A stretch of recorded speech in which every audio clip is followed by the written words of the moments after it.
Butler Bulldogs have won 2 20-win seasons, back-to-back 20-win seasons for the first time in 30 years, but they will have their hands full today as they face the 5th-ranked Tar Heels of North Carolina. Hello, everybody. I'm Dan Debenham. Welcome to another day of college basketball here on ESPN. The day after. Yesterday, we gave you 6 full games. Today, just 1, but we do have plenty of football action for you later on tonight, and very important day in the NFL as the teams reach towards the playoffs, and we will kick things off at 7 o'clock tonight. NFL primetime. Chris Berman and crew will fill you in on all the action up to that point. And at 8 o'clock, the final day of football, Sunday, we will wrap it up right here as the Jets and the Dolphins meet at Joe Robbie Stadium. An important game for Miami. If they win, they clinch a playoff spot. And at 11 o'clock tonight, Sports Center. We will have all the scores and highlights for you at 11 p.m. Pacific. But coming up next, it is Butler and North Carolina, including Eric Montross, who played his high school ball in Indianapolis, which means he is back home, but on a hostile court. We'll have the tip-off for you coming up next.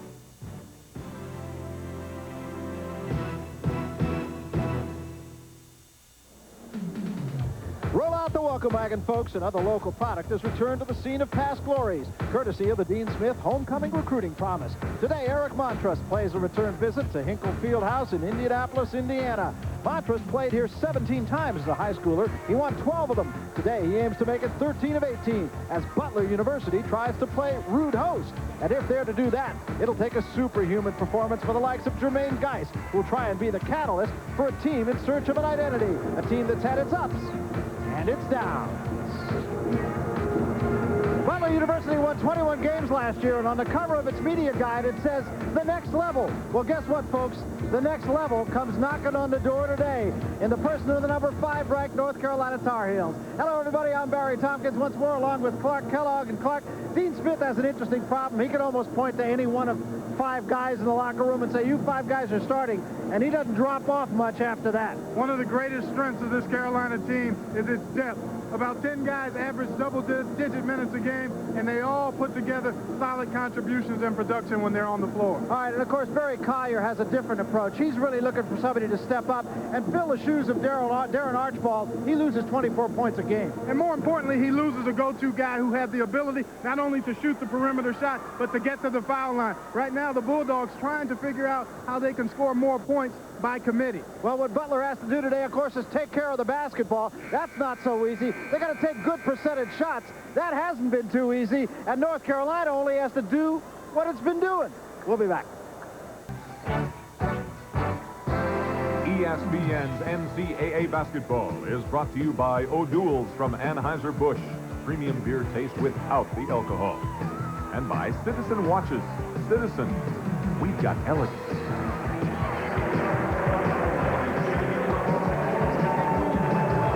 Barry Tompkins with Clark Kellogg back at the Hinkle Fieldhouse here in Indianapolis. North Carolina ranked number 5 and 5-0 against the Butler Bulldogs, the home team. They are 1 up and 3 down, and they need a whole bunch of help today. Let's take a look at the starting lineups, first of all, for North Carolina. Derek Phelps is a guy, you look at his numbers, you say, well, he's not much, but he does so many things to help his team. He gives it up very well. He's a ball hawk. He can go get it. Had 12 steals against Houston. That's how much he can go get it. Henrik Rodel gets a start. Eric Montross, of course, he is the guy with the homecoming, and Dean Smith. What can you say about Dean Smith? Well, we could spend all day talking about the accomplishments he's had in his 31 years at North Carolina. I mean, just reading the list, he's obviously the leading, or the winningest coach, active coach right now in college basketball. Jermaine Geis is the most likely candidate to step up and fill the shoes of Darren Archibald. We mentioned he averaged 24 points a game, did Archibald, so that's a lot of scoring that the Bulldogs need to pick up. And Barry Collier, in his 4th season here at Butler, has put together back-to-back winning seasons for the first time in 18 years. North Carolina, of course, they just don't let you get off. They really don't. They do a good job of trapping you in their half-court defense. They make it really tough for you offensively. Butler struggling to find the basket. They've got better shooters than their field goal percentage would show you. Montross and Brenz will jump it up. Bren's a blue-collar guy, and he's really got his work cut out. Got in foul trouble early against Wisconsin Green Bay. Simply cannot afford to let that happen. That's Brenz down low. They double-team him, and both are trapped.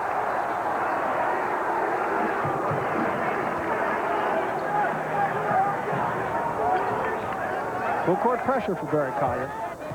Well, you expect that from the Butler Bulldogs. They'll try to use their quickness to force a faster pace. Key for Butler is they need to get some points off their defense, and they need to get some shots early. Geis to the basket for the gimme.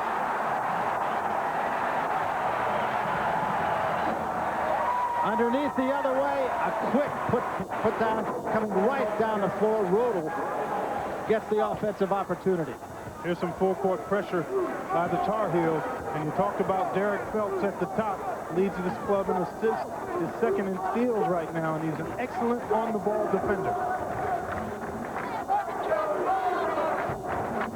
They really do get in your pocket. There's a twitch. Bringing Montross way away, and of course, once again, the trap works for North Carolina. They got the numbers. Rodel rather to Lynch for the slam. Rodel is the top dime dropper on this team. He leads the club in assists. Excellent. No, look, he actually played point guard for the German national team in the Olympics this summer at Barcelona. At 6'8", no small body is Rodel. Geis tries to get around Rodel, puts it up in traffic too hard. Whistle underneath, it's going to go against the Bulldogs.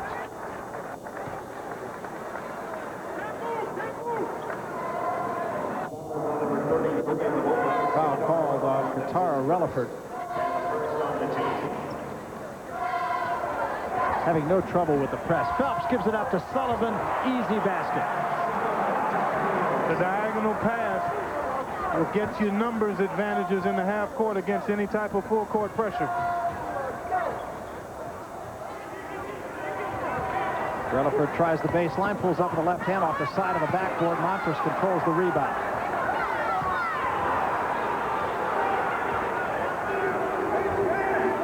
Phelps the lob to Lynch. Lynch got himself too far under, tried to kick it out, and Sullivan runs it down. Montross draws a crowd. Jump hook with the left hand, won't go. Lynch fights for the rebound. Now have a third try. Lynch pulls up. It won't go. Fourth try by Phelps won't go. And a foul is called finally. And I think they're going to get either Montross or Phelps over the top. Somebody came over the top in a blue jersey. We'll take a look. Lynch going to run it down and then put the shot up. Now watch the bottom of your screen, left side, and it looks like Phelps was the guilty party. Offensive boards are real key so far for North Carolina. That's something, of course, the Bulldogs did not want to let happen. Bowen with the penetration and the kick out, and that's the way you're supposed to do it. Relaford gets the points. Penetrate and dish. We talked about Butler needing to get points off their defense and needing to get some shots to go early. In addition to that, they've got to compete on the backboard. They obviously don't need to win the glass battle, but they've got to compete on the board. And a travel on Phelps. Uncharacteristic turnover. He takes care of the ball very well. Yeah, he's everything you want in your point guard. He's rangy, he's quick, anticipates well, handles it well. That's been a problem for Carolina. They come into this game averaging 20 turnovers a game. Great defense by Carolina. Relaford did well to get the ball. Now Geis ahead of the pack, draws a crowd. Geis.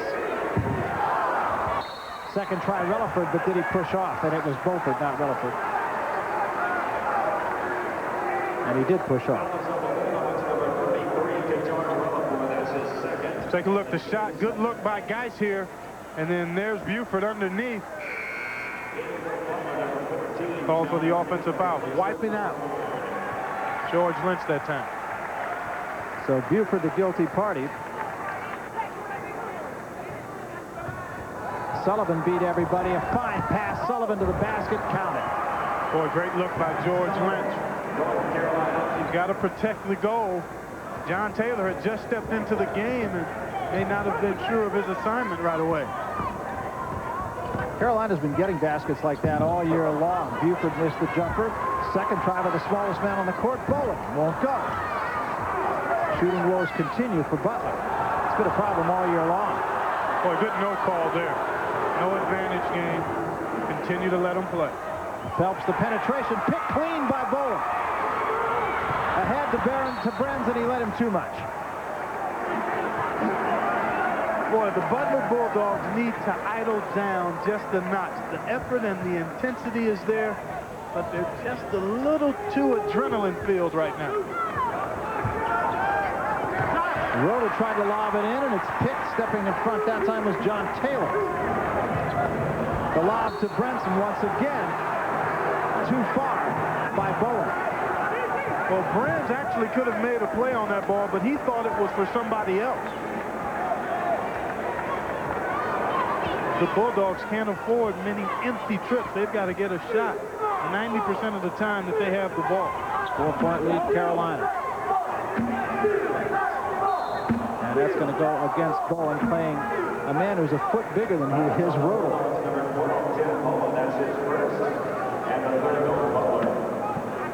Well, out that far away from the basket, Bowen probably has the advantage with his quickness.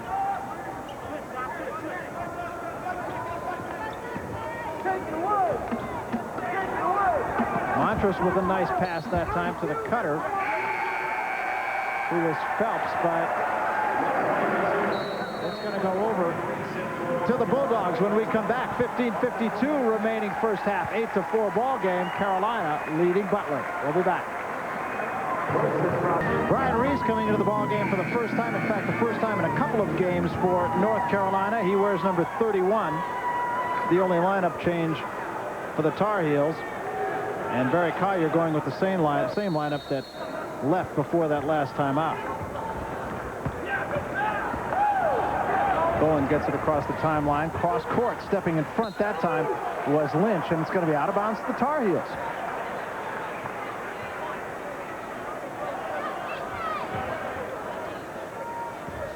Phelps just wants everybody to clear out, and he'll take care of business.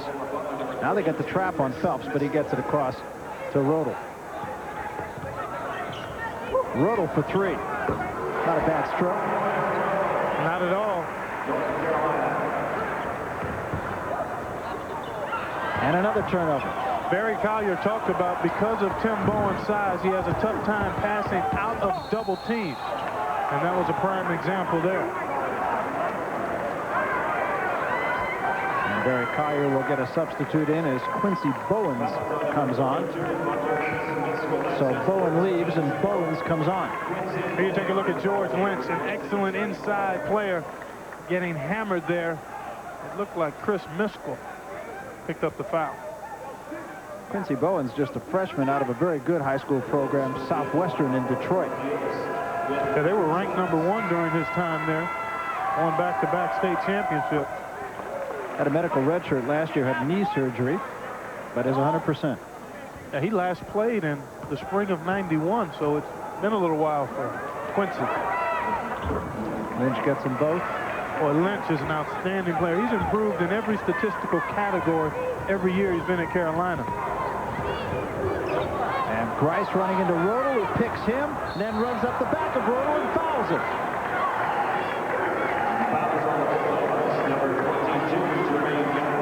Very good effort by Rodel. Well, a reminder, football coming your way later on this evening, 8 o'clock Eastern time. It'll be the New York Jets and the Miami Dolphins. Dolphins still with an opportunity to win the East in the AFC. Nice lob to Montross for the slam. Hello. This Carolina team has the total package. They can shoot the three-point shot with 2 or 3 guys. They've got excellent size, good quickness, depth, experience. They'll be a factor come year end. I think depth, too, is really becoming more and more of a factor in college basketball. You better be 9 or 10 deep. Oh, I think you have to be. Coming into the ball game now for Carolina, number 21, Donald Williams, and talk about instant offense. 21 points in 19 minutes against Houston. Jumper from the baseline is no good by Geis. Second try, however. And it's out of bounds. The Tar Heels say it's them, and so do the officials. It'll be North Carolina's ball. Well, what needed to happen for Butler to have a chance early hasn't. They've turned it over, and when they haven't turned it over, they haven't gotten easy shot opportunities. Most of the turnovers, too, have been caused by North Carolina. Yeah, they really do a good job getting their hands in the passing lane. There's Lynch up on the high post, cross court. They do a lot of cross court passing. Try to get it into Montross, slapped away. Lynch picks it up. Williams, who can really stick the three, shooting 60% from three-point range this year. Cross court again, and that time Bowen steps in front, slaps it out of bounds. Be the Tar Heels ball. Substitutions for the Bulldogs as Geis, after a very short rest. Buford comes back. Katara Relaford comes back. Brenz will leave, so Barry Collier is going to be much smaller now. And we're going to get a foul against Relaford on Montross. That's 3 already on Katara Relaford. Take a look right there in the middle of your screen, number 33 and 0. There's the hold right there. Had he not done that, he wouldn't have been guilty. That was a hold in any sport. Yeah, that's a little too obvious. Montross underneath, forget about that. He was one of the 8 players on the team that prepared the dream team for the Olympics in Barcelona. And from all the people I've talked to, that's really boosted his confidence. Having to compete against Patrick and David on a day-to-day basis certainly would lend itself to bolstering one's confidence. And Montross may be one of the top center prospects in the country right now. Yeah, really improving. Started to come around tournament time, and I think you're right. Playing against the Olympic team has really bolstered his confidence. Buford missed the jumper. And only one shot. Phelps ahead to Lynch, stepping in front nicely as Geis, and here come the Bulldogs. They got the numbers 4 on 2, but boy, North Carolina recovers quickly. So quick. Now they've got him trapped in the corner. Nice look that time. Relaford underneath. Boy, if the Bulldogs can put together a couple of consecutive hoops, the fans will be right in it. But once again, great lob pass by Phelps, and Montross, who is a head taller than anybody on the floor, makes it good. Taking full advantage of his size. He's catching it and flushing it immediately.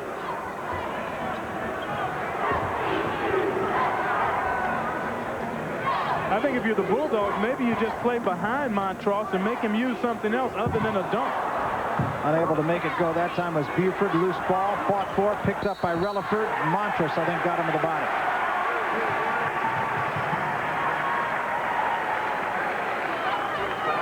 We were talking earlier about the fact that Montross played against the Dream Team in practice. Here's a guy who played against them for real. Yeah, he played on the German national team and was the starting point guard for that team. And a local pro player, Detlef Schrempf of the Indiana Pacers, also played on that German national team. And I had a chance to ask Detlef about Henrik, and he said he's a pretty crafty, smart, savvy player. And he showed us that early in the game with a nice little no-look feed for a layup. I think you mentioned earlier, he was the point guard on that German team, playing the off guard here. Brenz comes back into the ball game, and a substitution also for Dean Smith's Tar Heels as Kevin Salvadori comes on, replacing Lynch. So instead of getting smaller, the Heels get bigger. Yeah, they've got the whole package. I mean, they're like a loaded CD player. I mean, they've got all the amenities. I mean, they've got depth, size, a nice blend of youth and experience. And they match up with anybody in America. As Dean can go small, he can go big as he is right now. And he can keep everybody fresh. I mean, the intensity level will never drop off because he's able to keep fresh bodies out there. Calabria also in the ball game for the Tar Heels. Good penetration that time by Reese, and the follow by Reese is good.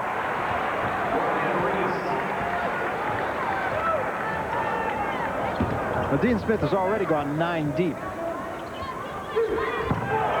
That time Bowen's trying to get it inside, got it off the bottom part of the backboard, and the Bulldogs do recover. Brenz loses the handle, picked up this time by Calabria. Calabria looking down low to Salvadori. Kick out for Williams for 3, won't go.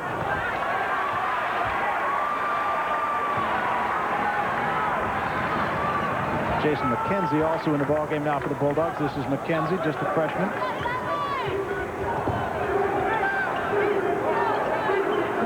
Tenacious defense played so far by the Tar Heels. Bowens to the baseline, gets it. Boy, tough drive, but you're right. They really don't give you anything easy. They've got good quickness out front, and then all the front line people are ready to help if, in fact, the perimeter guy gets to the basket. It's the first game that North Carolina's had in 7 days. Oh, they're chomping at the bit. Calabria looks at it, picks it up, shoots it, gets it. He had time to take a photo of it.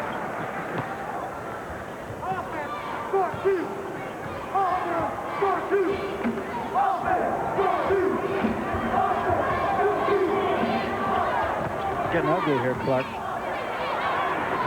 Yeah, we saw one like this not too long ago. It's true. Got an offensive foul. Player control foul this time on Calabria. One of the very few mistakes the Tar Heels have made.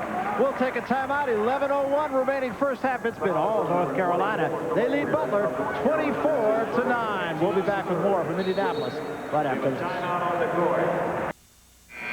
Live from the pound, they call the student section here the dog pound, and right now the dog pound's getting pounded. Yeah, they don't have much to bark about. Well, a reminder, North Carolina moves on from here. It gets a little bit tougher for them, I think. They go to Columbus to play Ohio State. Ohio State coming off a tough loss last night. Well, they're a young, talented team, Ohio State is, and that was their first test on the road. And to go to Morgantown is a tough place to open up on the road. Yeah, it really is. And West Virginia, not a bad team this year in the A-10. Look at the shooting percentages. Not a surprise, really, on either score. Yeah, North Carolina comes in shooting about 59% on the year. Butler, on the other hand, at 43%. This is McKenzie, as you mentioned, one of 3 freshmen. Barry Collier has a couple of other incoming players next year to improve his chances. McKenzie for 3. Nice follow that time by Taylor underneath.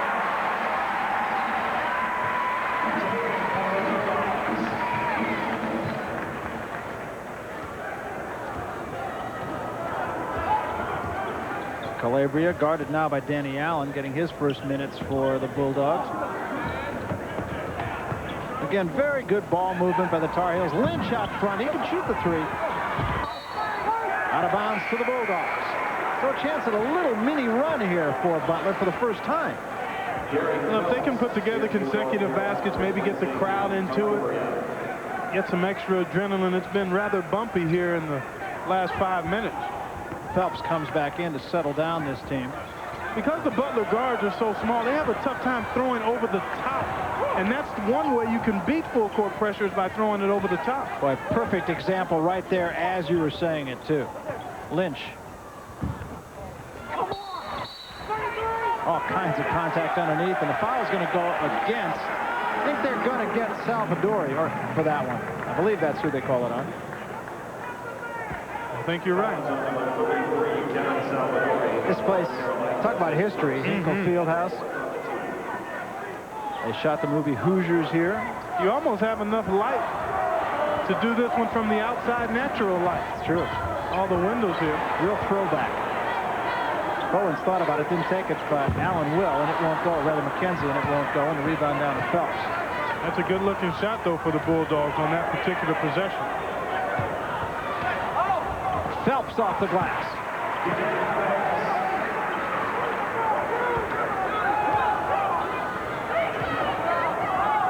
Phelps' line against Houston really something. 9 points, 7 boards, 7 steals, 12 assists. Dean Smith described it as sensational, and he is not prone to that kind of praise. Well, that's what you call stuffing the stat sheet. Bowens made that one, but at the other end, beaten back once again with the Bulldogs. George Lynch makes him pay.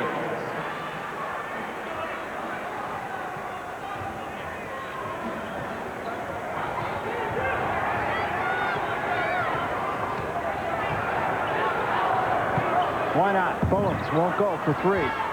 Fight for the rebound right off the head of Brens, and it's going to be out of bounds to the Tar Heels. Wholesale substitutions for Dean Smith as Reese comes back into the ballgame, Montross comes back in, and Rodel comes back in. Salvadori leaves. Williams leaves. And Calabria leaves. Or rather, Lynch leaves.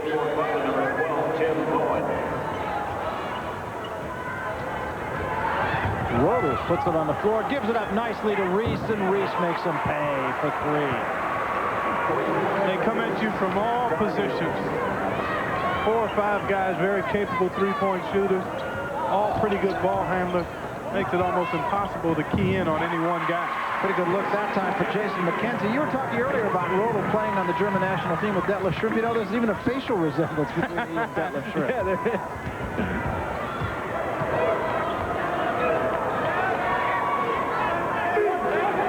Pretty good spacing here by the Tar Heels. That allows them to make backdoor cuts whenever the opportunity presents itself. Once again, just excellent ball movement. Phelps tried to give it up to Sullivan. It's off the hands of Allen and out of bounds. They're going to call it Butler's ball. 7:55 remaining first half, 16-point game. The Tar Heels 31, the Bulldogs 15. We'll be back.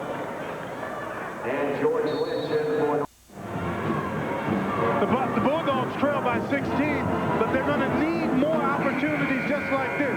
Danny Allen's going to get it back out to Quincy Bowen. Little pseudo shot fake, and he gets it over to McKenzie, who takes a good look at a three, doesn't get it, but it was a good possession and a good shot. They need more of that, and obviously they need to finish the shot and get the end result. And the turnovers, Butler 11. North Carolina's turned it over 8 times, and that really is rather uncharacteristic. They have taken care of the ball pretty well. North Carolina has turned turnovers into more points, of course. Pretty good kick out there, too, and a foul call reaching in on Bowen. Anytime you're going to face a team that's going to play good pressure defense on the ball, you've got to try to beat them off the dribble and then kick it out for spot-up jump shots. Guys on the wings have to be ready to catch and shoot and not try to further penetrate. You're going to get mid-range jump shots, and the Bulldogs have to be ready to shoot those when they're available. That was the 3rd foul on Phelps, and that could be significant. Calabria comes on to replace him, but Phelps really a catalyst for this team. McKenzie is picked by Calabria and traveled. Even before the pick, so it doesn't matter. It's going to be North Carolina's ball. The Tar Heels are so active with their hands, but that's only possible because they're always in good position with their feet. Reese with the penetration. Lead from Montross. Can't get it. Knocked out of bounds. Going to be the Tar Heels ball. You know, we talked about the balance in North Carolina. You look at the scoring so far, it indicates just that. Montross and Lynch 6, Reese and Rolo 5 apiece.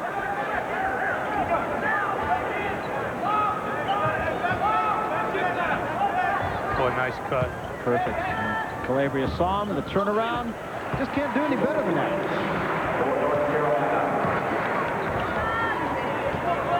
Lynch, a big-time player. He can play inside, he can take it outside.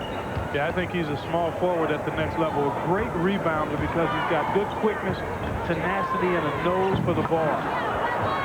Second try this time, Brents, who has really not been a factor in this game. Geist for 3. Had a pretty good look, but missed it. Brents kicks out for Bowen for 3. And the shooting woes continue, and Montross finally rebounds.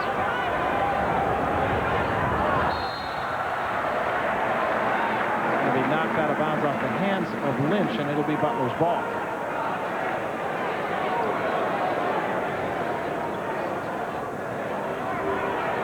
Lynch had his homecoming game earlier in Roanoke, Virginia, and had a big game. Bowen with the penetration, tried to kick it out. The Tar Heels got a hand on it. And the Bulldogs finally control it. We're going to get Reese up over the top that time of Geist. Well, Barry Collier, when we spoke with him earlier today, said that they had to shoot long range and perimeter pretty well. Not happening.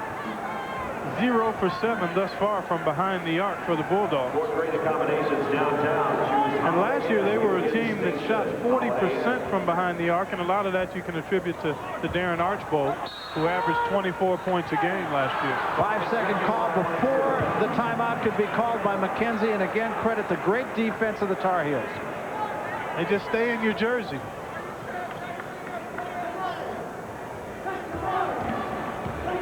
There you see the 3-point shooting. Calabria with the ball, just a freshman, so he's going to be around in people's hair for another 4 years. Montross, jump hook with the right hand, won't go. Second try, Reese underneath, got a man in the air, a little short with the putback, finally out of bounds to Butler.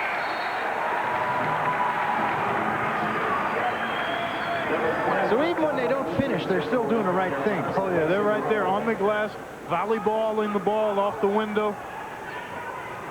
Rhoda leaves and Williams comes back for the Heels.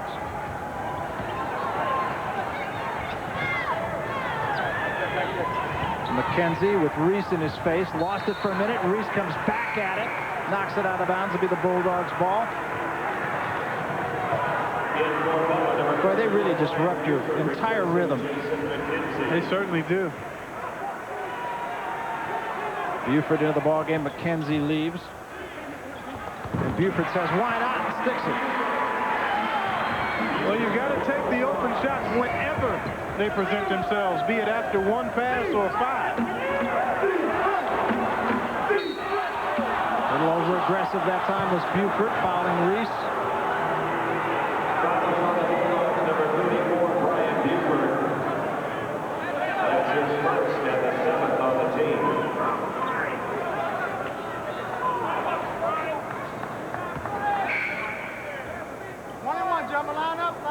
Salvadori preparing to come back into the ball game now for the Heels, and he will replace Lynch.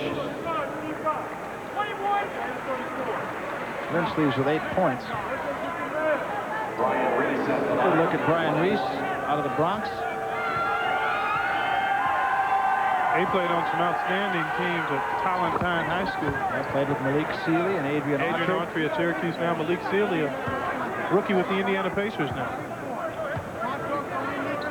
They're the #1 high school team in America.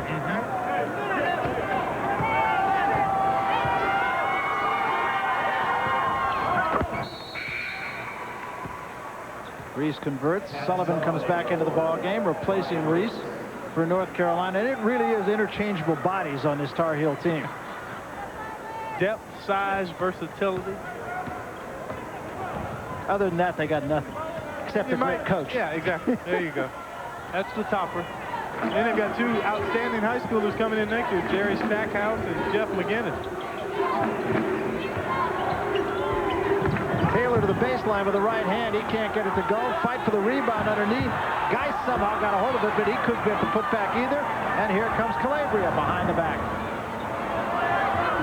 Sullivan, great look underneath the Salvadori.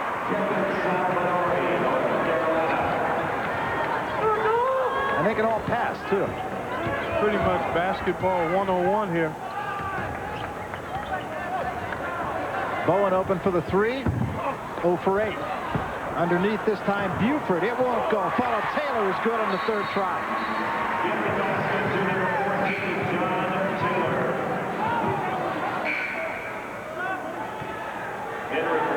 Rodel comes in. Calabria leaves now. You know, in talking to Barry Collier, he talked about how his team is pretty. What they missed from Archbold more than the points and the free throw attempts is a toughness. And it seems like their guys are a little hesitant to get nasty, and that might be one way they can work themselves out of this slump they've been in the last couple of games, is by being a little meaner, a little less cordial to the opposition. Play with an attitude. Rodel missed the 3, and the rebound comes down to Buford.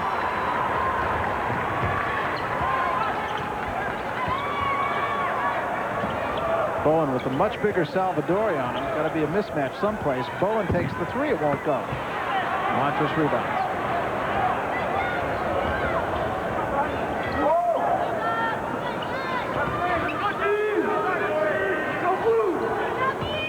Williams tries to get inside, angles the body, won't go, follows with the right hand, and it goes on the 2nd try.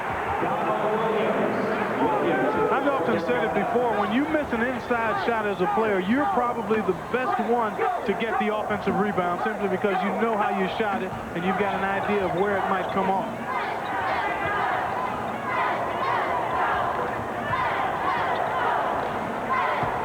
Buford looked to see where his feet were and then settles for 2. Well, the Tar Heels have not allowed Jermaine Geis, the leading scorer for the Bulldogs, to get involved at all offensively. And Brands gets picked this time by Rodel.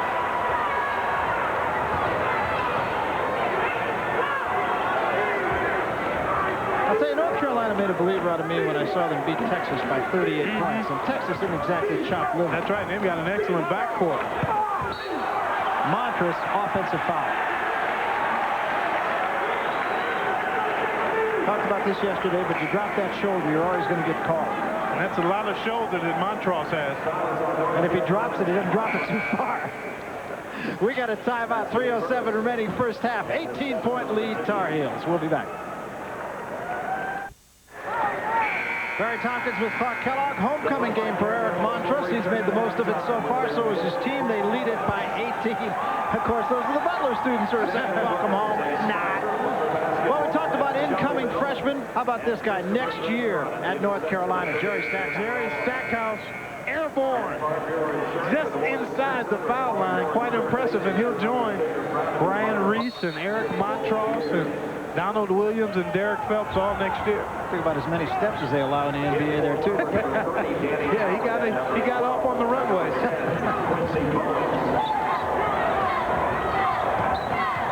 So Butler just trying to figure out what they need to do, and they may not have enough hours. Well, they got a good look there. John Taylor with a good baseline shot, and because of the size of Carolina, it's just really tough to get to the offensive glass. Mark Wenstrom in the ballgame, or Matt Wenstrom rather, in the ballgame for the first time for the Tar Heels. 3 7-footers. How many coaches in America would like that luxury?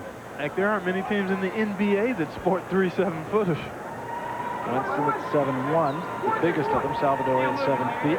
Of course, Montross at 7 feet. Wenstrom, you see his numbers.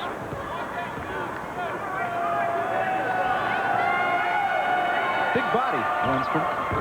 Tall and wide. Pretty nice shooting touch there, too, for the big fella.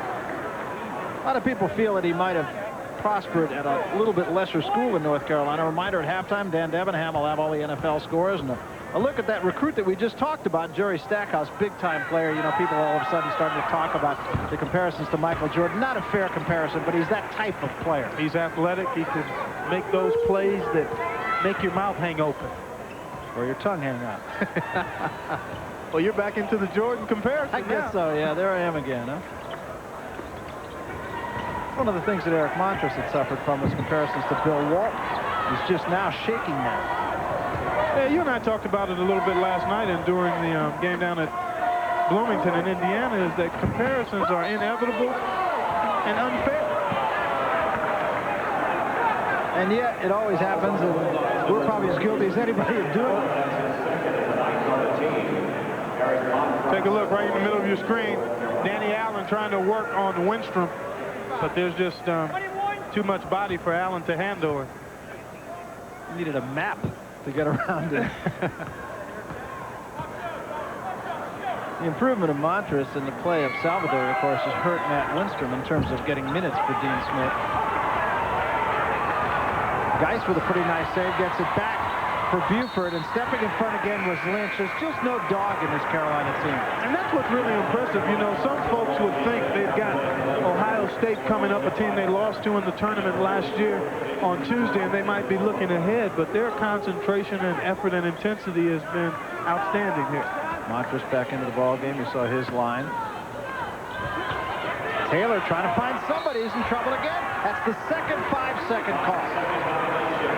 And that isn't what Butler's not doing. That's what Carolina is doing. Yeah, it's more of that. It certainly is more of the pressure and quickness and size of the Tar Heels.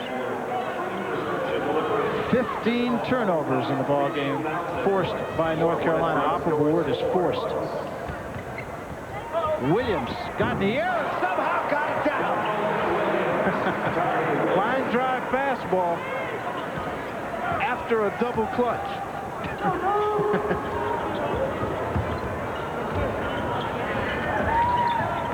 Taylor trying to find a way around Reese. Looks in, tries to find help somewhere, can't find it. Goes to Lynch, 4-on-2. Reese the trailer, and they missed the numbers. That's about the first time I can remember North Carolina doing that in this game. McKenzie into the ball game for Barry Collier's Bulldogs. And Barry Collier all year long has been struggling to find the right combination. He considers this, of course, a preseason game, if you will, prior to the start of his conference. And it's a pretty tough conference. Evansville's in there. Duquesne comes off a big win. They lost last night to Pitt, but they had a big win earlier. LaSalle's a new member in the conference. And Buford gets it down for 3. First one. Well, Barry Collier said Buford would probably compete, and he'd be surprised if he didn't have a big game, and I think he's probably their leading scorer right now. Nice lob to Lynch, and the reverse won't go, but Lynch gets the follow once again, just as you talked about a moment ago. Yeah, he's got a great nose for the ball. And offensive rebounding is a skill that you really can't teach. It's something some guys have and others don't. McKenzie for 3. Everybody cleared out. Williams had the gimme rebound.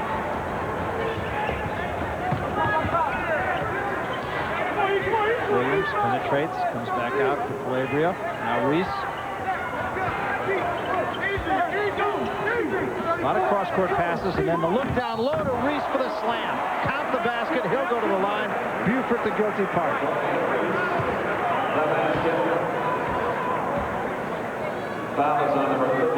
One of the best times to throw the ball in the post is after you're swinging from one side to the other. Skip pass here. Now Reese has the post up. Somebody flew over the top in an attempt to get the steal, and that left Reese alone underneath. And with his explosive leaping ability, he finished with authority. Reese with 9 points now, trying to make it 10. Everybody in Carolina talking about the conditioning that Brian Reese went through in the offseason. Came in here in better shape than they say he's ever been. He has an asthma problem, and so that's bothering him. But not so far this year. Well, again, with the bench that Carolina has, they probably would max their big minute players out at right around 30. So if he's in shape enough to do that, then it probably won't be a problem for him. Scott Cherry into the game now as Dean Smith is going 11 deep. Just 30 seconds remaining on a half, and Lynch almost forced another turnover. Tar Heels with a huge lead, 24 points. The decision has not been in doubt from the opening tip-off.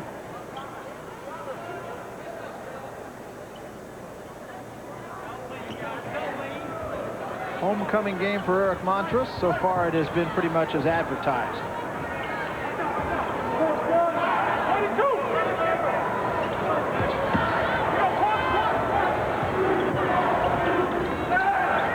From the corner, up and good by Geis. And Geis has not been much of a factor in this ballgame. Got that one down, however. 8 seconds left, still a chance. Calabria all the way to the basket, off the glass and in.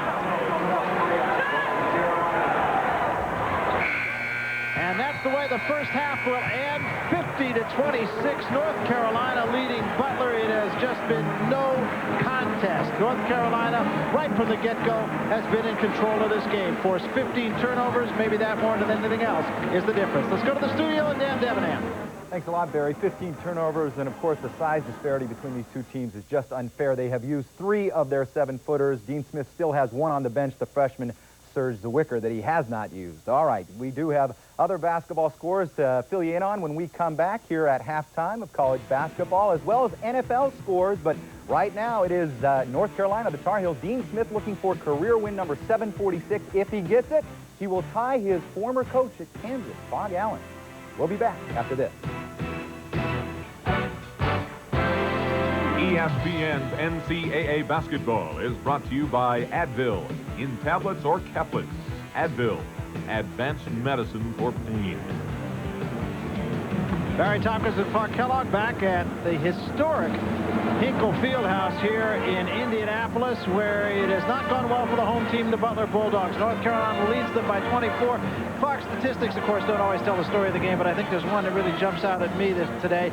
23 points off the bench for North Carolina in the first half. That really tells you everything you need to know. Exactly. We talked about their depth at the top, and I might add to that, they made 20 field goals, and they assisted on 13 of those, always a sign of unselfishness. Take a look at the bench players here involved in this play. Calabria gets it over, it looks like, to Sullivan, and then Salvadori finishes, and those 3 guys all are guys that came off the bench. As to Butler, they have just had nothing but troubles, just unable to hang on to the basketball. Been a tough day for them. Yeah, even after they make a good play here defensively, Roto picks Bren's pocket, and off go the Tar Heels the other way. Bren's the only big man, has not been a factor. You know, coming into this game, North Carolina was shooting 58% and giving up 36%, just about right on. Right on par. And the turnovers, of course, 16 turnovers for Butler. And North Carolina uncharacteristically has turned it over 12 times. They usually take care of the basketball a little bit better than that. And I'm sure that'll give Dean Smith something to chew on. Coaches always are looking for another way to prod their team, but he'll be hard-pressed to find much wrong with that first half. He's won 745 games. He's doing something right. You see the front line scoring. It's all North Carolina. Of course, they are much bigger, and off the bench, we mentioned earlier, 23 points to 10 for Butler. Well, they had set up the lob play for Reese, but he got shoved out of bounds by Buford.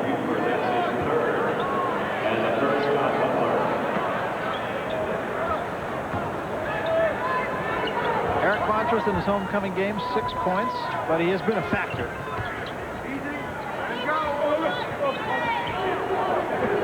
Down low to Lynch, turnaround, easy.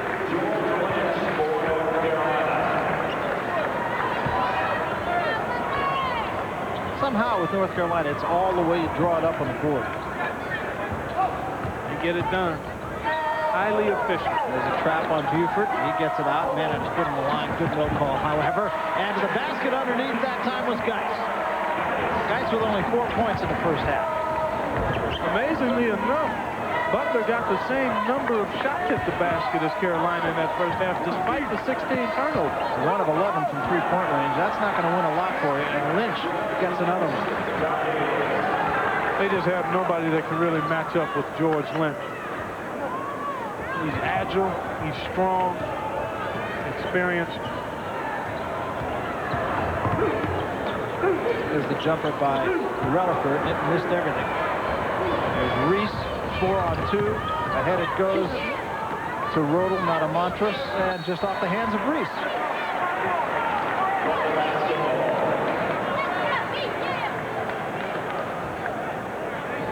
Well, you talk about this Carolina team.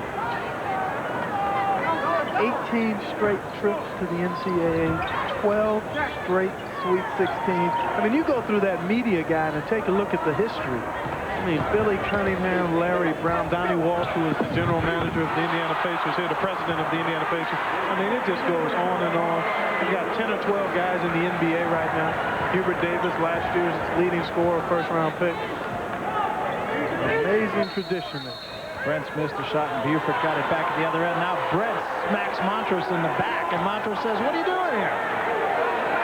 Look at the guys that have made it out of North Carolina into the NBA. You mentioned some of them. This is just a partial list, too, believe me. And these are guys that are all coaches, and some obviously are former players. Now you take a look at the players in the league right now, and I know it's a two-pager. Look at this. These guys, there it is. I think that was 11. 11 total, and then how many were on that page of administrators or coaches? Probably another 10 or 12. And, of course, North Carolina has won more basketball games than any college in America. 1,541 wins. We've seen a couple of pretty good teams the last couple of days, haven't we, with Indiana and North Carolina? We certainly have.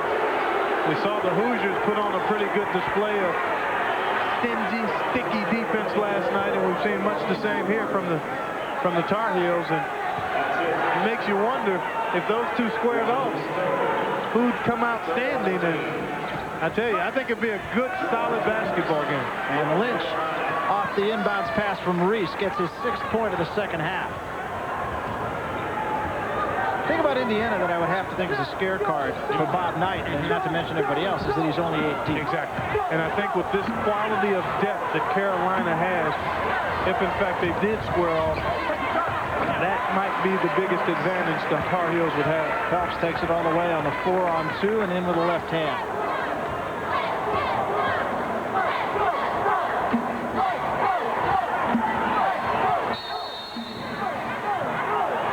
Foul this time. Going to go against Reese. Hand checking. Well, Reese and Buford have been getting to know each other, as we like to say in the business. Bumping and getting into each other's ears a little bit. There's a look at Dean Smith, obviously relaxed at this point with his team 28 points ahead. And a miss again by Geis, and they are just having nothing but troubles from three-point range. Reach-in foul on Brenz, a little over-anxious on Phelps as Phelps got by him.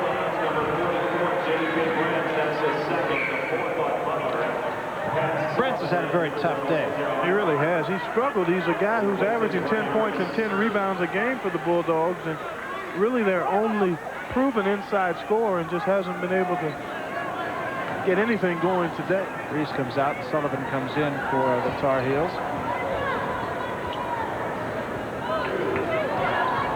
A pretty good test for them in Columbus, I would have to think, Tuesday night. Certainly with the Buckeyes being at home, they're a young team. As you look at Montross showing you a nice little left-hand hook. He's really improved. His high school team won the state championship here a few years ago. He's made tremendous progress each year at Carolina. He chose for his homecoming game for it to be against Butler because he likes this place. He played here, as we mentioned at the beginning of this program, 17 times. I think he likes it even better today. Guy steps in front. 3-on-1. On the wing, that's Brent. But they got to get back, and they didn't. And Lynch missed the shot. And a reaching foul from behind on Rodel, and that brings the crowd alive a little bit here. That's his first. Jarville's second. Well, at this point, obviously, you're looking to just compete and have a solid half if you're Butler. Taylor coming into the ball game. Take a look at Eric Montross, 0-0. Nice footwork here to seal Branch. Hold the position. One bounce, and then the nice little jump hook. He knows Branch can't bother it. Good extension. Excellent finish. It's a pretty good offensive weapon for him, that little jump hook. He shoots it with hands. Exactly. You don't need much if you're 7 feet tall and 270 pounds. And Rodel again with a foul on Geis. 2 quick fouls for Rodel, his first 2 in the ball game. Rodel with the umlaut over the O. How many players in college basketball are supposed to have an umlaut?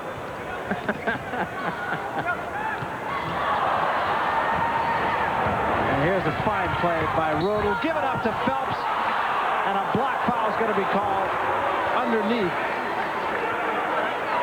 Going to go against Bowen, I believe. Henry coming right at you. And Bowen never got there. And Rodel leaves.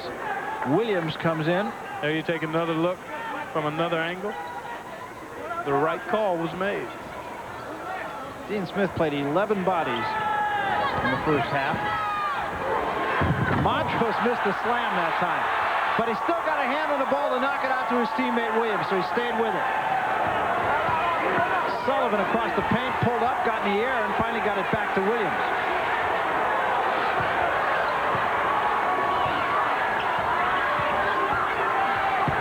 Montross down low, jump hook with the right hand.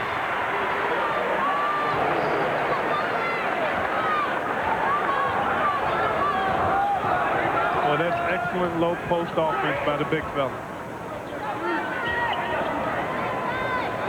Geis had a good look that time and stuck it.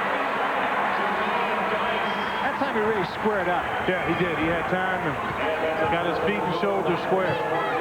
Speaking of which, Williams with a little payback. Well, he's only shooting 61% from behind the arc. It's not bad. I don't know if it'll ever happen, but I'd like to see the college line move back to the international distance. You know, I think every coach I've ever talked to, most every player, certainly every commentator, question I have is who wants it where it is? Somebody does, obviously. Needless to say, 14:55 remaining in this ballgame. It is now a 30-point North Carolina lead, and they are not looking back, folks. We'll be back. We got a whole lot of basketball coming your way tomorrow as the Maui Invitational gets underway. Chaminade, and don't they always cause some problems, playing Memphis State in the first game. Then it'll be Oklahoma, ranked number 9, against a very big Brigham Young team. That's at 4:30 Eastern. Number 1, Duke plays DePaul, an improved DePaul team. That's at 9:30. Then it'll be LSU and Stanford to close things out a half hour after midnight, all from Maui tomorrow. Meanwhile, we have a 30-point Tar Heel lead, and you can see the shooting, which has improved for Butler. That's the good news. The bad news is North Carolina's increased its lead in the shooting 70%. Well, they've got most of their opportunities in the paint. 1 3-pointer by Williams, but Montross and Lynch have had their way inside here in the first 5 minutes of this half. Go over and back because of the deflection. Geis again. Geis had a good look that time, too, but missed it. And Butler will have another opportunity. Things don't get any easier for Butler. They've got Indiana next week in the IU tournament at Market Square Arena. Geis stuck that one. And they've got Purdue to open up 93. Jump hook again by Montross, and a nice touch. Very soft. Well, he's so big and he's got such good footwork that when he gets it there, it's almost impossible to bother the shot. Shot is missed by Buford, but Taylor runs it down. Taylor's a guy who has grown about 3 inches since he came to Butler. what are their better athletes? Confidence has been a problem with him. He's not assertive enough on a regular basis. Well, you like to see that kind of move from your big man Montross on the floor, diving for a loose ball.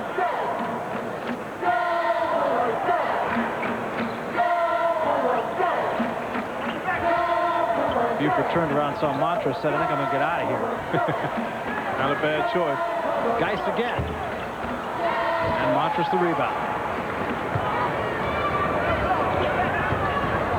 What's big man?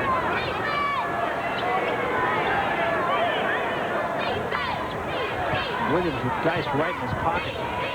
Leaned in with the right hand. Geist got a piece of the ball, but also got Williams.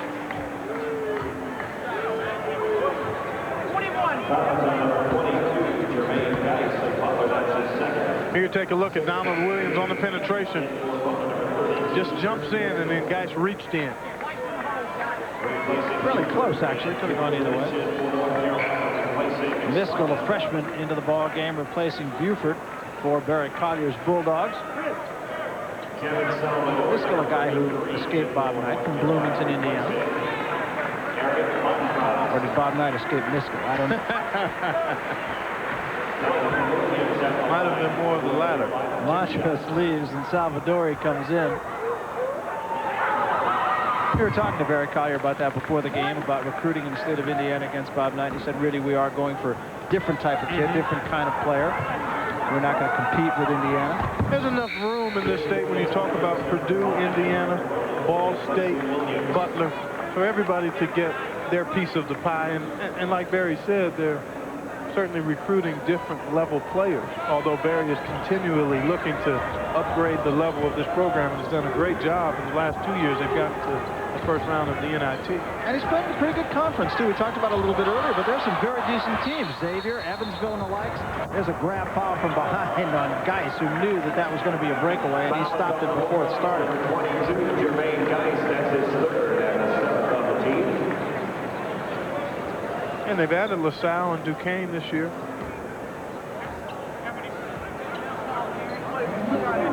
Lynch at 5-1-1. Lynch with a pretty good line so far. 16 and 5, 16 points and 5 boards. And they all do it kind of quiet. Exactly, they stay within themselves. That's one of the things that you always note about the Tar Heels. Roto got a look at it and stuck the three.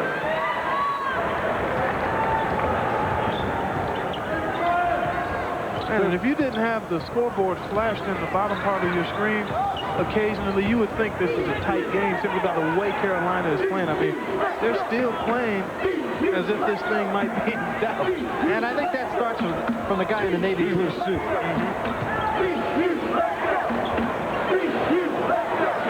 Taylor, and somebody got a hand on that. Second try. Miskell, and he gets it. These are very soft rims here.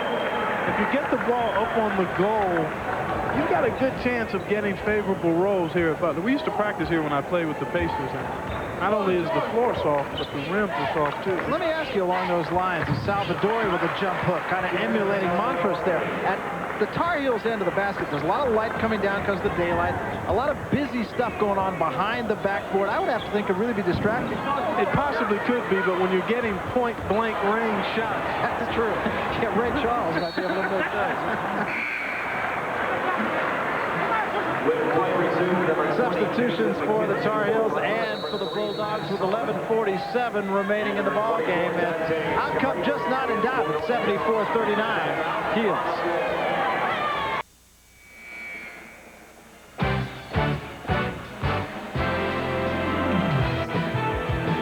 Back at the Hinkle Fieldhouse here in Indianapolis, Indiana, where it has been all one way. Won't all be one way. Coming up next, though, the BMW Vintage Fall Festival from Lime Rock Park in Connecticut. That's right after we get out of town here. And, of course, football coming your way later tonight, the NFL on ESPN. Meanwhile, a 74-39 ball game. Nice little move across the paint by Miskell. North Carolina 10 of 13 shooting this half.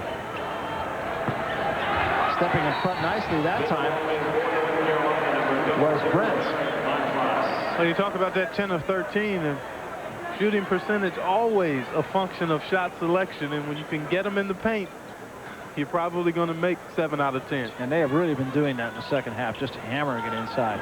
They're an excellent three-point shooting team as well, so they can hit you inside and out. Yeah, they do have 2 threes in the second half. Rodel hit one, Williams hit one.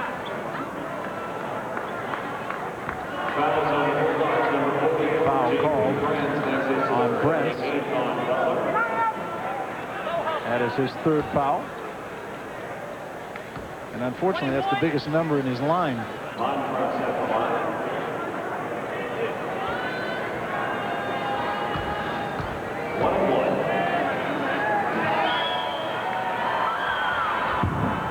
Montross can't get it. McKenzie clears.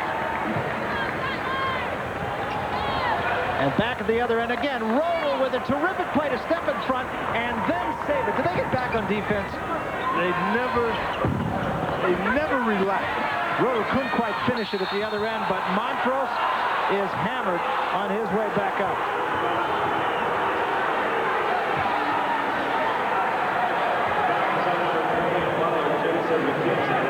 Look at Rodel at both ends of the floor here. This is court savvy. This is basketball sense. Get back and then save it, move it towards your goal, and hope that one of your teammates can step in and advance the basketball. Rodel's a great story. Went to high school in Chapel Hill after coming to North Carolina from Huschenstamm, Germany. Then he went back home for a couple of years after high school, then returned to play at North Carolina. He's 23 years old, oldest member of this team, and is married to a volleyball player. Could be some interesting offspring in that family. Yeah.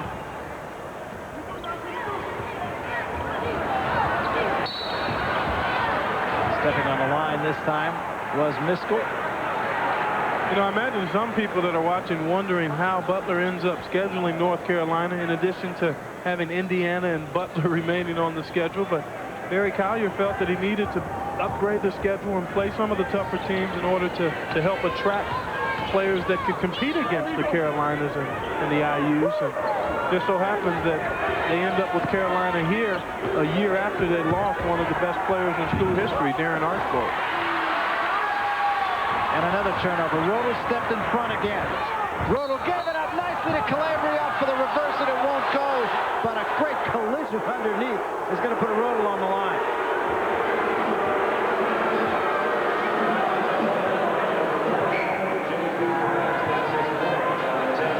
Here's Rodel. And then there's the block after the pass. J.P. Friends, the guilty party for the Bulldogs. And coming right at you now. You just saw the tail end of it, but Bren seems to be stepping in, moving laterally to try to draw the charge. So Rodel with 8 points will go to the free throw line. Carolina came in here with 5 players averaging in double figures, and that's not going to change. Substitutions now preparing Collier as Brian Buford comes back into the game. Well, you think about that ACC, and you obviously talk two-time defending national champion Duke. You certainly got to talk these guys.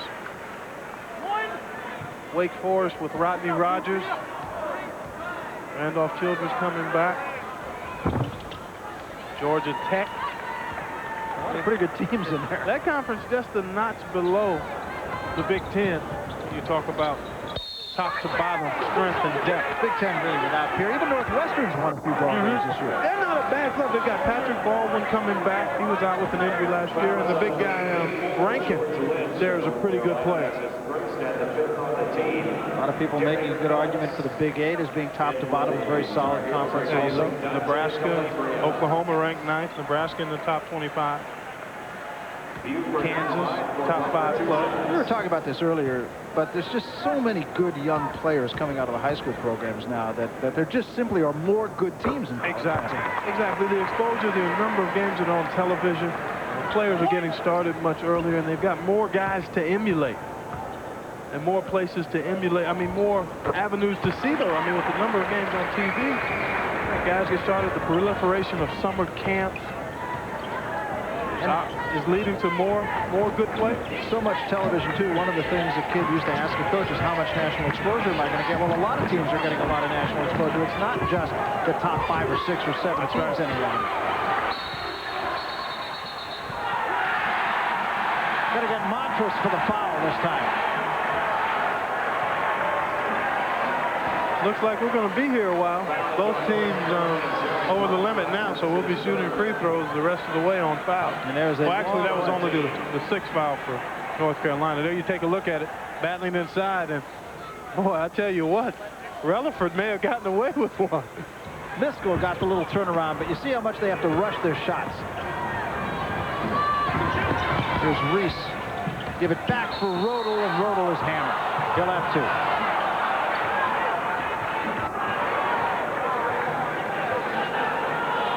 Fouls on number 32, Chris Miskell. Miskell with the foul. Miskell, arguably the best athlete on this Butler team. And only a freshman. And as coaches like to say, the best thing about freshmen is that they eventually become sophomores. And didn't you say yesterday, I believe, that the biggest change is between your freshman and sophomore year? Lynch just took it away and put it back.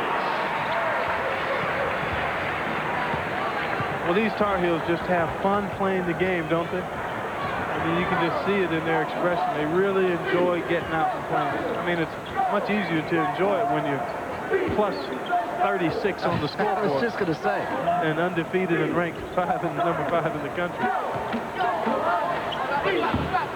You know, sometimes it's hard in a game like this where Butler is clearly overmatched to say this is really a very good basketball team. But the fact is that I don't care who they're playing, this is a very good basketball team. Right, you can see it.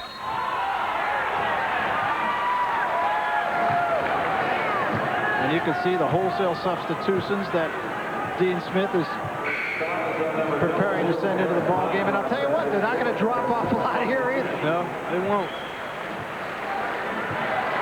They bring Salvadori, a 7-footer. Cherry comes on. Calabria comes back in, and Sullivan comes back in. We talked about the fact they had 5 players averaging in double figures. Sullivan is one of them. Number 11, Scott Cherry. Number 24, Dante Calabria. And number 33, Matt Winster. I like the description of Scott Cherry that one of the national magazines says he's the quintessential good soldier, a guy who has put his time into the program and now he's getting the minutes.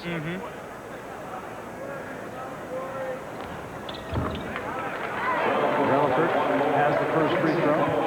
They haven't been to the free throw line too much today.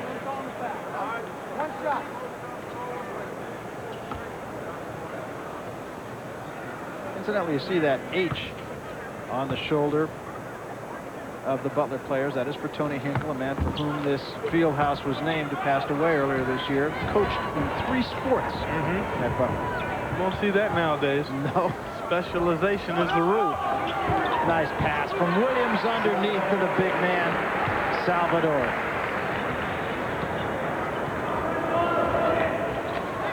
It's a tough pass to make when the defense is fronting you.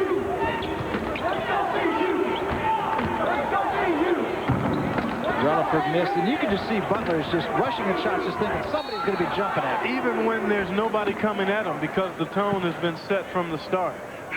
You're always, you've got that fear of a lurking blue jersey coming out of nowhere to get a piece of your shot. Miskell leaves. Actually had some productive minutes for Barry Collier. Brenz comes back on.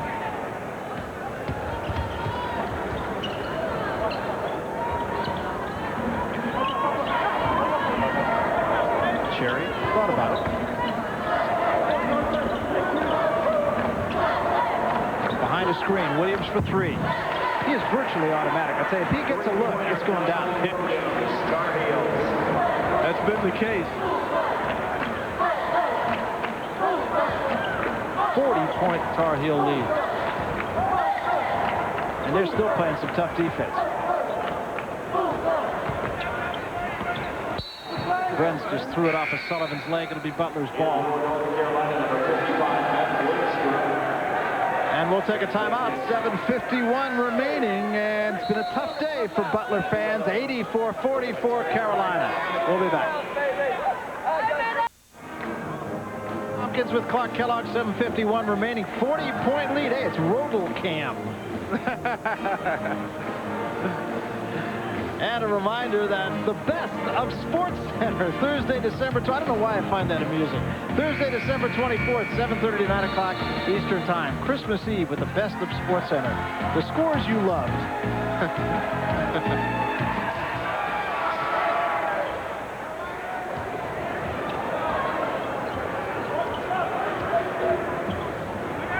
Buford for three, gets it.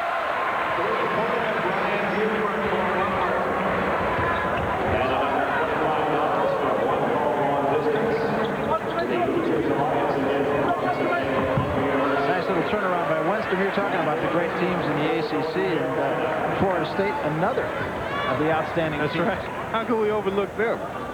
And they're going to get better too, aren't they? Oh yeah. Oh yeah. Charlie Ward. Mr. Ward shows up, gets out of the helmet. Uh-oh. That appears to be a jammed thumb.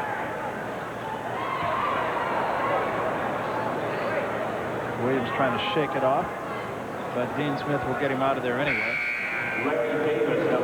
He appears to be okay, however. You might not see him again.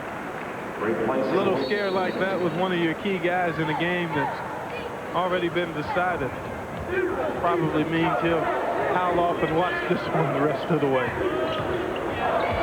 He can shoot it, can he? Wenstrom with a nice move.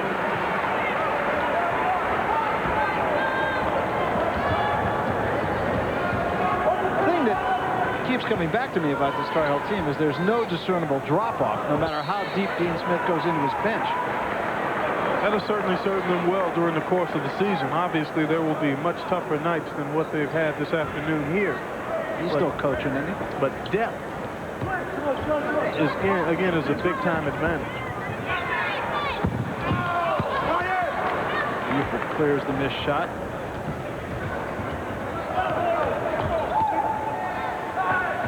And that's Geis. Wenstrom clears for North Carolina. The Tar Heels come the other way.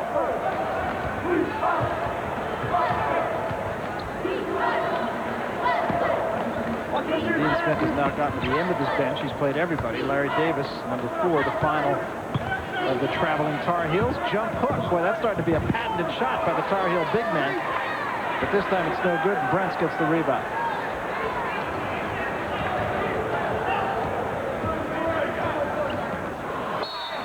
Again, the Bulldogs throw it away.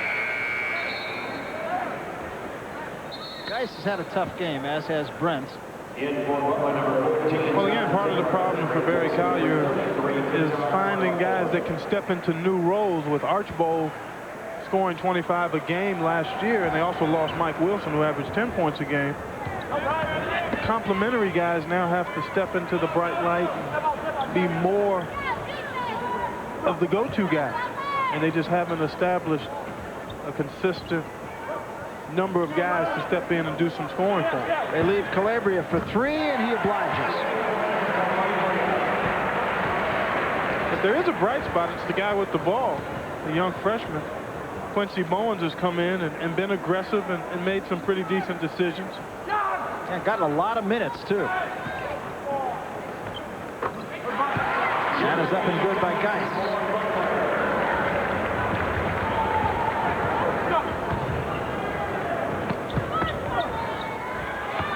Wenstrom will turn around, the jump hook, it won't go, and Taylor clears. Brent's the other way.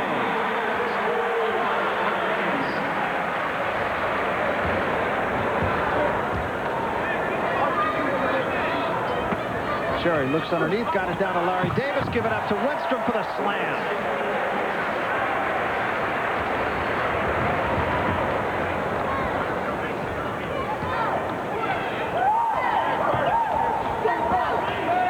Buford open, too hard.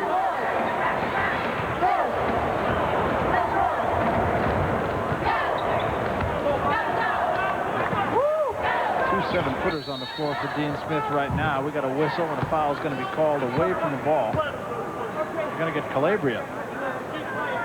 Substitutions, and this time I mean it. Dean Smith has gotten to the end of his bench. Ed Geth comes on, and so too does Travis Stevenson. You just made an interesting observation, 2 7-footers, and don't be surprised to later on in the year see Carolina go with that kind of lineup depending on the opposition. Well, that's what we were talking about earlier, that he really can match up with anybody he plays. He can go small, he can go big, he can go really big. And he can create some problems for the opposition by what kind of lineup he can put on the floor. Larry Davis tried to force a shot up. It wouldn't go. Rebound down to Geis. Geis, the penetration cut off, takes the opportunity, Jay. It won't go, and it's out of bounds off the hands of Geis. Now they're going to say it's off the hands of Wenstrom, and Butler will have the ball when we come back. 3:55 left. 93-51, Tar Heels.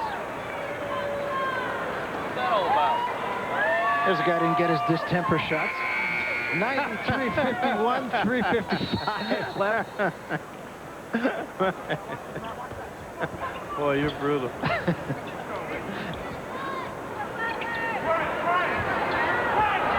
Nice little turnaround at the baseline, did everything except make the shot. The follow was up and good, and I think it was Brent's. Now they're going to give it to Taylor. Well, the road is still quite bumpy for the Bulldogs. Buford picked Geth that time. And then a reach-in foul going to be called against Cherry. I mentioned the Butler Bulldogs will see Indiana a week from today, but they'll play Ball State here on Wednesday. We'll take a look at the pilfer by Buford. And then he's out in transition trying to get to the hole. Yeah, Ball State no gimme for Butler either. No, exactly.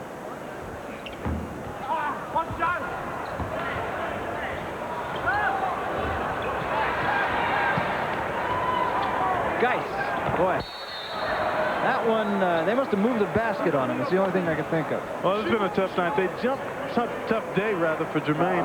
They jumped in his chest early, as they did with all the Bulldogs, forced him into tough shots, didn't give him anything easy. And again, when you get off to that kind of start, typically, you start to get a little anxious and you rush a little bit. Things stay out of sync. There you see the numbers on three-point shooting. North Carolina 54%. That's right about what they've been shooting this season. And 3 of 21. For Butler.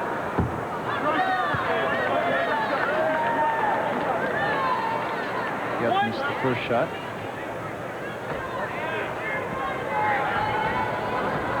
Geth is a guy really still learning to play the game. He didn't play basketball until he was in the 9th grade. Wenstrom got the rebound in the follow, but it wouldn't go. Geth got a hand on it again, and then I believe that it was Stevenson. Good eyes.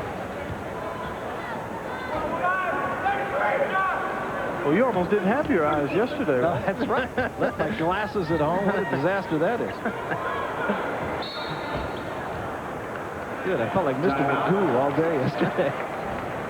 We're going to take a timeout with 3:01 remaining in this one. This decision has not been in doubt for a long, long time. Well, we're not going to take a timeout. But the decision has still been decided for a long, long time. It's 95-53.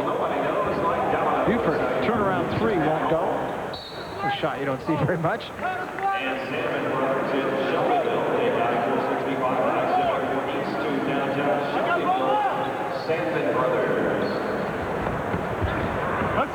Wenstrom got a hand on that. It'll be Butler's ball. And Wenstrom says, I didn't touch it. I get it back, I get it back.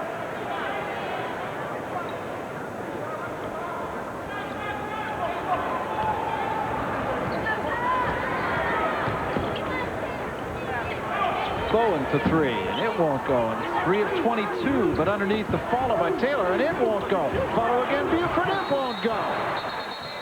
And finally, Taylor's going to get the foul. So it goes from bad to worse. Well, you've got to like the effort. But again, another play that epitomizes things as to how things have gone for the Bulldogs. And if you're Barry Collier, if you're the players on this team, obviously you want to hurry up and get this one over with. Look ahead to Ball State as the Tar Heels just relaxed and enjoying this one.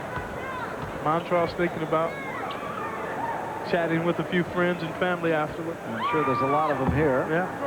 But if you're Butler, obviously you've got to think that there's something you can get. You've got to be feeling like, hey, we're going to get better as we get ready for our conference. a couple of the guys are going to step up and become more comfortable in their roles, and we'll have a chance to compete in the conference. And just a little bit sloppy that time by Butler as Bowen rolls out of bounds, gets a helping hand from the official. It'll be North Carolina's ball. Butler picked for 3rd in the conference. And that's by the coaches in the conference, who at least theoretically know what they're talking about. It'd be interesting to see some of the coaches' predictions and some of the actual results at year's end. I think Evansville can really be a surprise team if they get the big center Hoffman back. He's out now, and they've suffered a couple of losses. Casey, an excellent player. Excellent player, and well-coached team. Jim Cruz, I think, does a great job. Xavier, always a threat at tournament time. Speaking of well-coached teams. Excellent. Pete Gillen does an outstanding job there.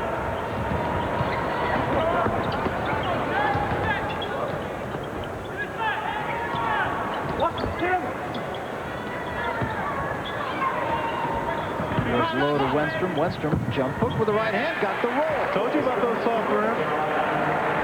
At some places that has no chance of going in. It actually hit the bottom of the rim. Taylor missed everything. 6 Tar Heels now in double figures. Wenstrom with that little jump hook just went into double figures. Balance, depth, size, talent, coaching. A bit redundant, but it all applies.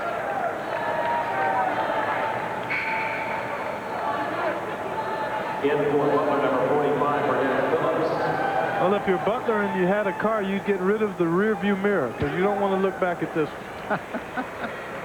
Burdette Phillips. But there's not much to look forward to either. I mean, you got Ball Stadium wins and then IU, and then you kick off 93 with Purdue. Yeah, you don't want to look in the rearview mirror, but up in front of you is a train wreck. Yeah, it's going to be, but again, all in hoping to establish some type of foundation for the conference. And the thing about it, these next few games, Butler has to show the ability to compete, at least for some stretch. I mean, this one was never in doubt. And that starts to wear on your psyche as a player. And you continue to play teams and you just don't even give yourself a chance and you don't feel good about your effort. And North Carolina continues to play hard, even this far into the bench. Well, some of these guys are guys that may not get a chance to play, so to be out there now, they're not going to take it lightly. But it's not ragtag, though. You know, they seem very much in the...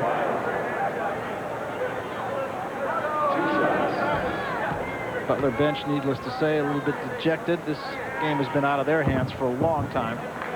And they didn't help themselves by shooting 3 of 22. But again, that's a credit to North Carolina. And the good teams at any level play at the same level of intensity all the time. In other words, some good teams, some of the teams that are trying to become good will end up playing down to the competition level on occasion. But North Carolina knew they had the matchup advantages, knew they were the far superior team, and came out and established that early. Davis was picked by Bowen, but it's going to be North Carolina's ball. Davis, I believe, is the only Tar Heel not to have scored so far.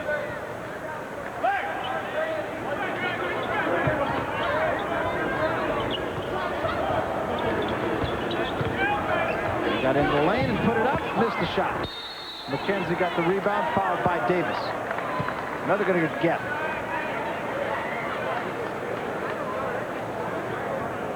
Foul is on number 48. Yeah, that's his second.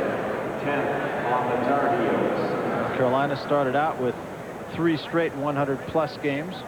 Beat Old Dominion 119-92 to 82 rather. Beat South Carolina 108-67, and then beat Texas. And I mean hammered Texas 104-68.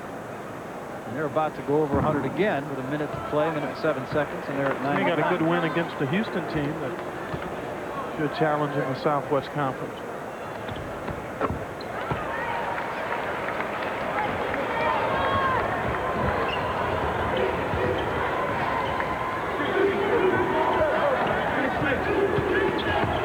Penetration to give to Wenstrom, who couldn't find it. Finally Davis picks it up. It won't go. Davis tries to keep it alive. Does. Gets it back. Great effort by Larry Davis. And Wenstrom drops it for Gett.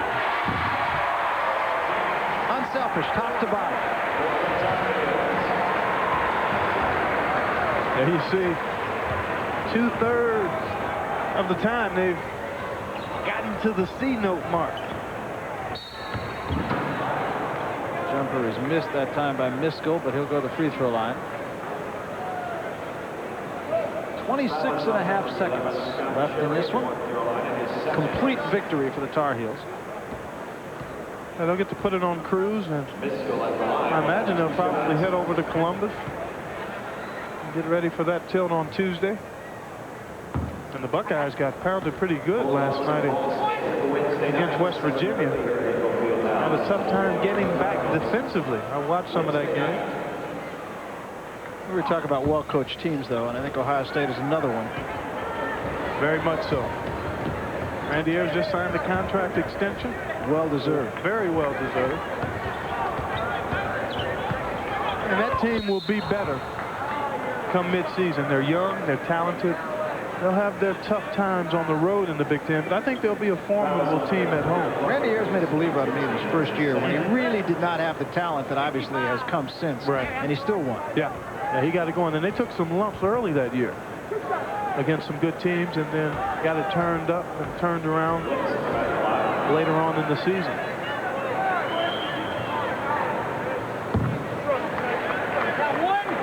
Always the mark, I think, of really the outstanding coaches is, you know, what can you do when you really don't have the marquee players? There's a lot of guys around the country who don't get their just due. Winston knocks them both in. 12 seconds left.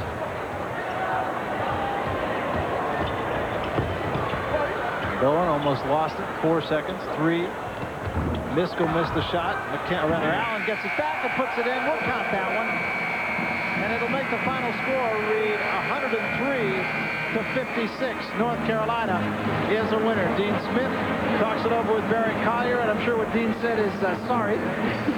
Something to that effect. Absolutely complete victory for North Carolina. They win it, and they win it big by 47 points. An easy win. Let's take you back to the studio and Dan Debenham. Thanks a lot.